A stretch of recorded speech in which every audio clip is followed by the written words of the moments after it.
In the spring of 1789, a Parisian baker named Francois watched as a crowd gathered outside his shop. They weren't there to buy bread. They were there because he had none to sell. The price of flour had doubled in 6 months. A worker's entire daily wage could buy one loaf. Maybe, if the bakery had flour. If the baker hadn't been beaten the day before for raising prices. Francois had flour that morning. He hid it, because selling it at the legal price meant bankruptcy. Selling it at market price meant a rope around his neck. This was France in 1789, the richest kingdom in Europe, the most powerful monarchy on the continent. And people were starving in the streets while aristocrats complained that their summer homes needed more servants. You've been told the French Revolution was about liberty, equality, and fraternity, about Enlightenment ideals and the rights of man. That's the story we tell ourselves. But revolutions don't start with philosophy. They start with empty stomachs and unpayable debts. They start when the gap between what people endure and what they see others enjoying becomes so wide that the entire social structure collapses under its own weight. The French Revolution wasn't a sudden eruption. It was a controlled demolition that nobody controlled. A system so perfectly designed to concentrate wealth upward that it eventually had nowhere left to extract from. The people at the bottom had nothing left to give. The people at the top refused to give anything at all. And in the middle were the ones who understood both sides and chose revolution.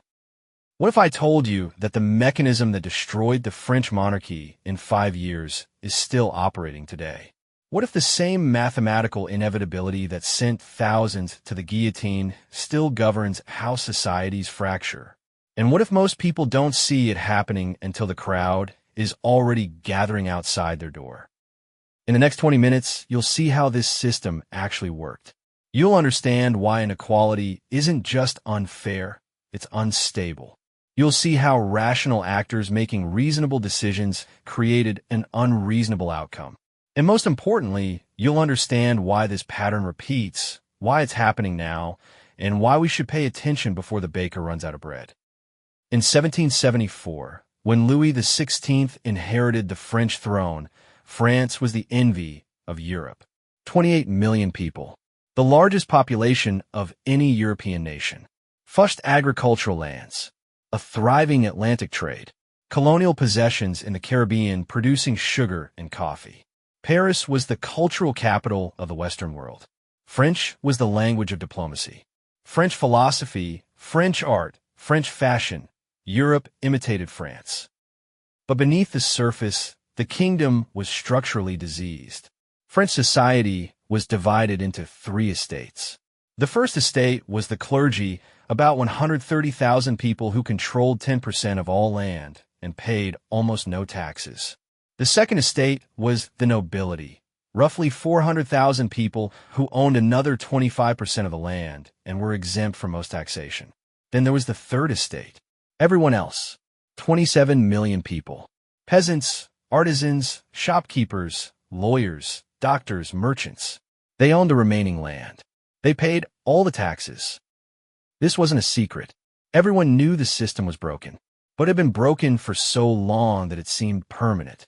The nobility justified their exemption with medieval logic. They served the king with military service, so they shouldn't pay taxes.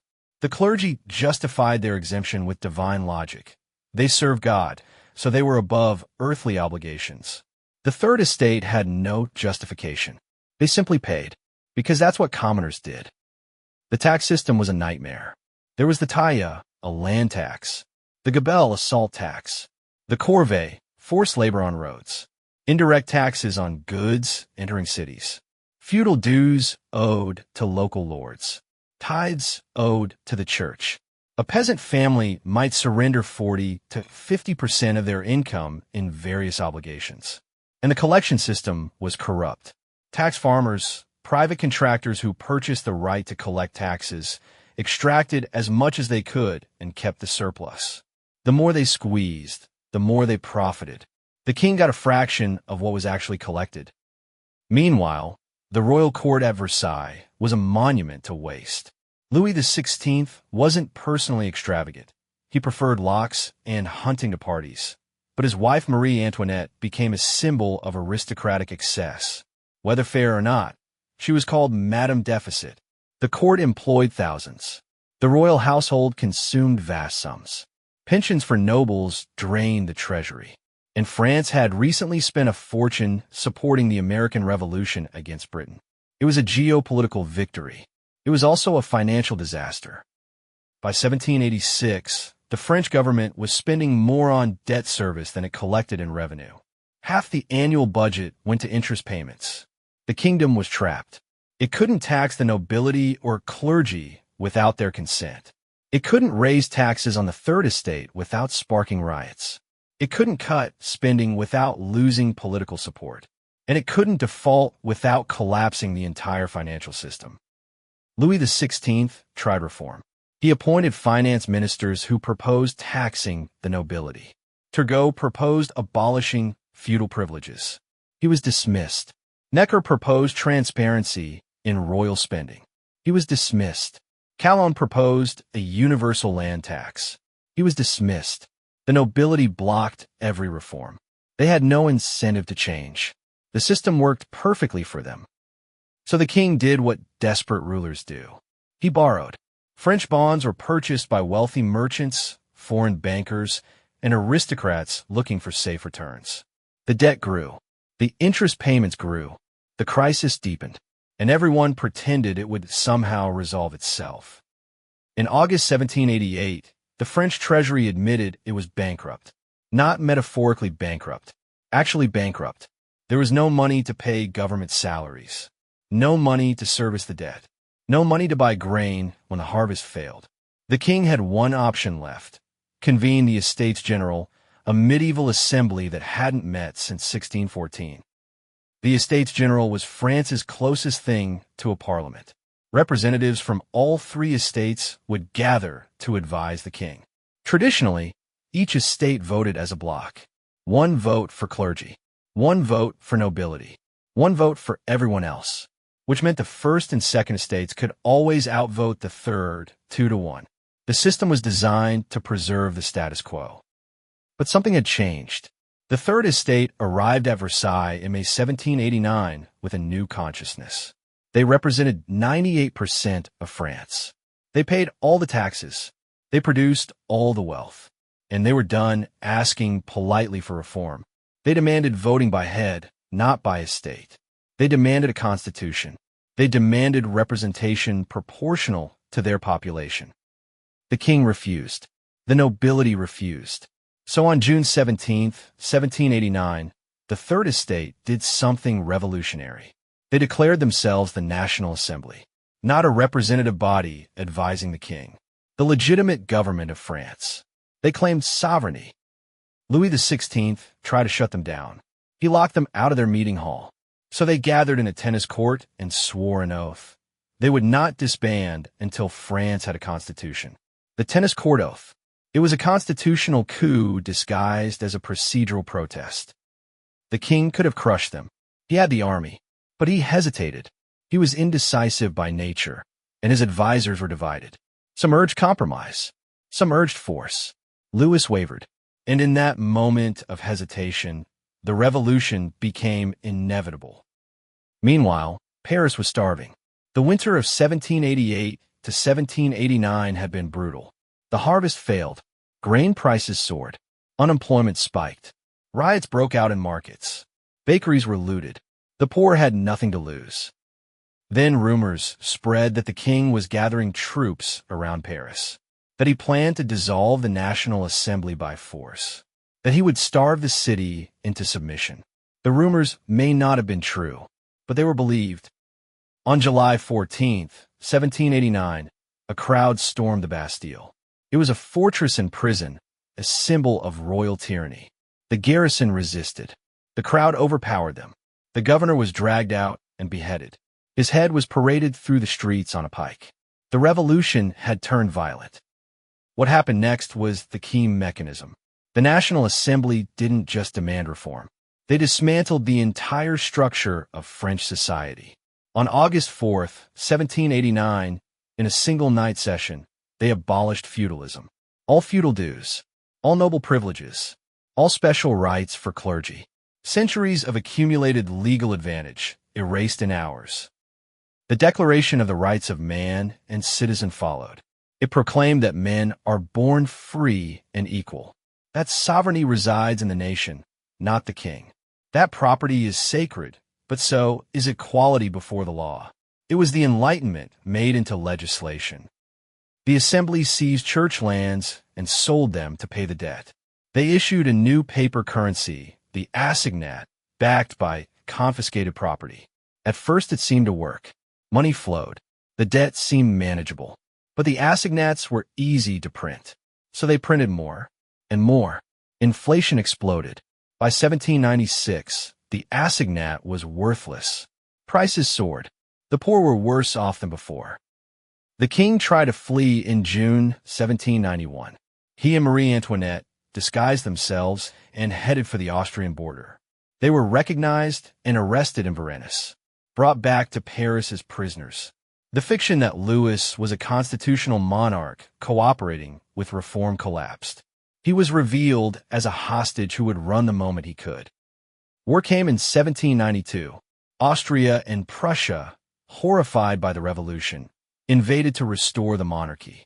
The French army, purged of noble officers, was supposed to collapse. It didn't. Volunteers flooded in. Patriotism replaced hierarchy. France not only defended itself, but went on the offensive. The revolution radicalized. In September 1792, the monarchy was abolished. France became a republic. Louis XVI was put on trial for treason.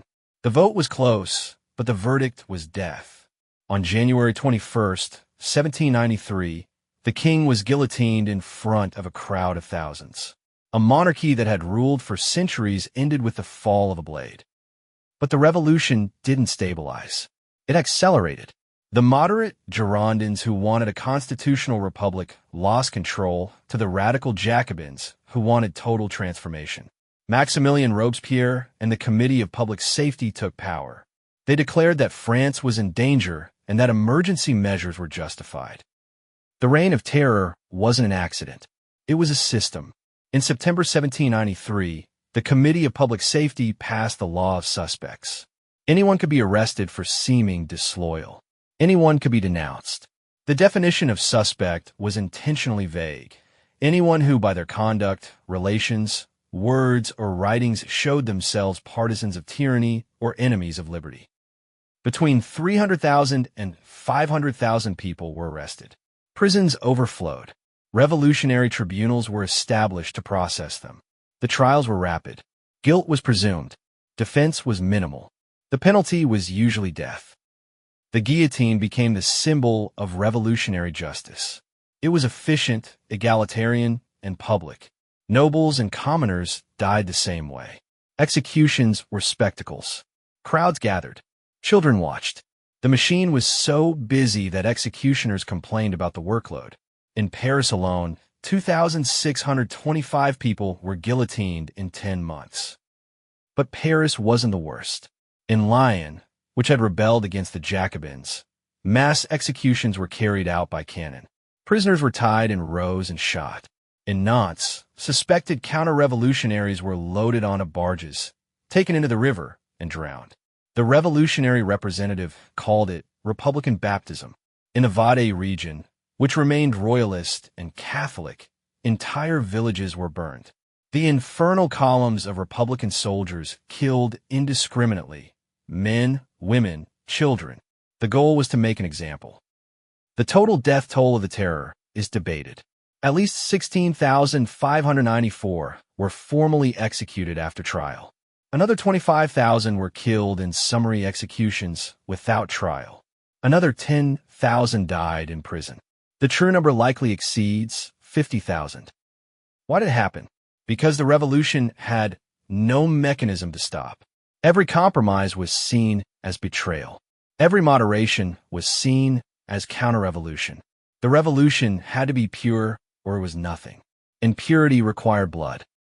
Robespierre argued that terror was virtue, that in times of revolution, the government must be despotic against enemies to secure liberty for friends. That violence wasn't a corruption of the revolution, but its necessary engine. He wasn't insane. He was logical. He had identified a structural problem. How do you build a new society when the old society still exists in people's minds? His answer: you destroy the old minds. But terror as a system has a problem. It feeds on itself. Every execution creates new enemies. Every enemy justifies more executions. Fear becomes the governing principle. And eventually, the revolutionaries turn on each other. The Girondins were guillotined. The Hebertists were guillotined. The Dantonists were guillotined. No one was safe. On July 27, 1794, Robespierre was arrested by the National Convention. The next day, he and 21 of his allies were guillotined. The terror ended not because it achieved its goals, but because it consumed its own architects. The Thermidorian reaction, as it became known, marked the end of radical revolution. But France wasn't stable. The Directory that followed was corrupt and weak. Inflation continued. Wars continued. Chaos continued. Eventually, France turned to a general who promised order. Napoleon Bonaparte took power in 1799. The revolution that began with the overthrow of one absolute ruler ended with the installation of another. So what actually happened? Strip away the philosophy and the rhetoric. What was the mechanism? France was a system designed to extract wealth from the many for the benefit of the few. That's not unusual. Most societies work that way. What made France unique was how rigid the system was and how blind the elites were to its fragility. The nobility and clergy controlled the political structure. They used that control to exempt themselves from taxation, which meant the tax burden fell entirely on the Third Estate.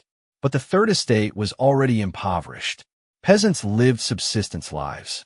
They couldn't pay more, so the government borrowed to cover the gap. The debt grew. The interest payments grew, which required more taxation, which required more borrowing. It was a spiral. The elites had a solution: make the Third Estate pay more, raise indirect taxes, increase feudal dues, squeeze harder. But there's a limit to how much you can squeeze. Eventually, people starve, and starving people riot. The system was mathematically unsustainable. The elites could have reformed. They could have agreed to pay taxes. They could have reduced their privileges. They could have shared the burden. But they didn't, because from their perspective, the system was working perfectly. They were rich. They were powerful. They were comfortable. Why change? This is the trap of inequality. The people who benefit from an unjust system are the same people with the power to change it, and they have no incentive to change it until it's too late. By the time the crisis becomes visible to them, the structure is already collapsing. The French nobility genuinely believed they deserved their privileges. They had earned them through birth, through service, through tradition. They saw taxation as degrading. They saw equality as absurd. They weren't evil. They were blind. Blind to the fact that their comfort depended on mass suffering. Blind to the fact that mass suffering eventually seeks an outlet. Blind to the fact that outlets can be violent. The Third Estate didn't want revolution. They wanted reform. They wanted fair taxes. They wanted representation. They wanted bread. But they were denied at every turn. The system refused to bend, so it broke. And here's the key insight. Once it broke, no one could control it. The National Assembly thought they were creating a constitutional monarchy. They got a republic. The Girondins thought they were creating a stable republic. They got terror. The Jacobins thought they were purifying the revolution. They got Napoleon. Everyone was swept along by forces they didn't understand and couldn't stop. This is what happens when inequality reaches a breaking point. It doesn't produce rational reform. It produces chaos. Because chaos is what happens when systems that are too rigid to adapt are forced to change anyway. Was France unique? No. The pattern of unsustainable inequality leading to violent upheaval is as old as civilization. The Roman Republic fell partly because land inequality concentrated wealth in the hands of a few, while veterans returned from wars to find themselves landless. The result was civil war and the end of the Republic. The Russian Revolution of 1917 followed a similar script. A rigid autocracy, a privileged nobility, a peasantry crushed by taxation and debt, a reformist movement suppressed, a world war that broke the system, mass starvation, then revolution, then terror, then dictatorship. The details differ. The mechanism is the same. More recently, the Arab Spring followed this pattern. Authoritarian regimes maintained power through repression and patronage. Youth unemployment soared. Food prices spiked. Corruption was endemic. People wanted reform. They were ignored. So they protested. The regimes fell. But what followed wasn't democracy. It was civil war, military coups, and in some cases worse authoritarianism than before. Why does this pattern repeat? Because inequality creates instability, and instability creates opportunities for whoever can seize power. Revolutions don't produce ideal societies. They produce power vacuums. And power vacuums are filled by whoever is most ruthless, most organized, or most lucky. France's lesson is that inequality isn't just unjust. It's unstable. A society where a tiny elite controls most wealth and political power while the majority struggles is a society storing potential energy. Eventually, something triggers release. A financial crisis, a food shortage, a war. The trigger doesn't matter. What matters is the underlying pressure. Modern democracies are supposed to prevent this. Elections create a release valve. Reforms can happen peacefully. The system can adapt. But that depends on the system being responsive. If elections don't produce change, if reforms don't happen, if the pressure keeps building, eventually people stop believing in the system. They stop voting and start protesting. They stop protesting and start rioting. They stop rioting and start revolting. Look at wealth inequality today. In most developed countries, the gap between rich and poor is wider than at any time since the early 20th century. The wealthiest 1% own more than the bottom 50% combined. Tax systems have become less progressive. Social mobility has declined. For many young people, the promise that hard work leads to prosperity feels like a lie. None of this guarantees revolution. Modern states have tools France didn't have. Surveillance, police forces, social welfare systems that prevent outright starvation, media that shapes narratives. But tools aren't guarantees. France had the strongest army in Europe. It didn't save the monarchy. The French Revolution teaches us to watch for certain signs. When elites refuse to compromise. When reform movements are suppressed rather than accommodated. When inequality becomes so extreme that the system requires force to maintain itself. When people start saying the system is rigged and no one can credibly argue otherwise. These are the warning signs.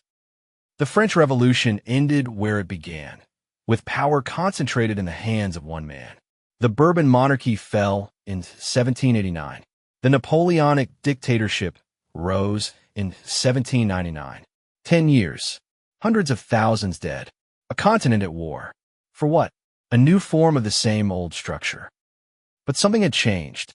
The revolution proved that kings weren't sacred, that social hierarchies could be dismantled, that ordinary people could overthrow the most powerful monarchy in Europe. The ideas unleashed in 1789, equality, sovereignty, citizenship, couldn't be put back in the box. They spread across Europe, across the Atlantic, across the world. Every revolution since has been haunted by France's example. The revolution also proved that violence, once unleashed, is almost impossible to control. The deputies who stormed the Bastille didn't intend to behead the king. The king who called the Estates General didn't intend to lose his throne. Robespierre didn't intend to die on the guillotine he had used so efficiently. But intentions don't matter when systems collapse. What matters is momentum. And momentum in revolutionary France pointed toward the blade. France's revolution teaches us something uncomfortable about power and change. Gradual reform is hard. It requires compromise, patience, and elites willing to sacrifice their own interests for stability. When elites refuse, when they cling to every privilege, when they see any concession as defeat, they make gradual reform impossible. And when gradual reform becomes impossible, sudden catastrophic change becomes inevitable. The question isn't whether inequality exists. It always exists. The question is whether the system allows for peaceful correction, whether there are mechanisms for redistribution, for social mobility, for adapting to new conditions. If those mechanisms exist and function, inequality can be managed. If they don't exist or are blocked by entrenched interests, pressure builds. And pressure, when it releases, doesn't ask permission. If the French Revolution teaches us anything, it's this: we should pay attention when people say the system isn't working. When inequality becomes so extreme that it's visible in every transaction, every neighborhood, every opportunity. When the people benefiting from the system say it's fine and everyone else says it's broken. When reform is proposed and rejected, until people stop proposing and start preparing. Because the gap between injustice and explosion is shorter than we think. France collapsed in 5 years. From absolute monarchy to revolutionary terror.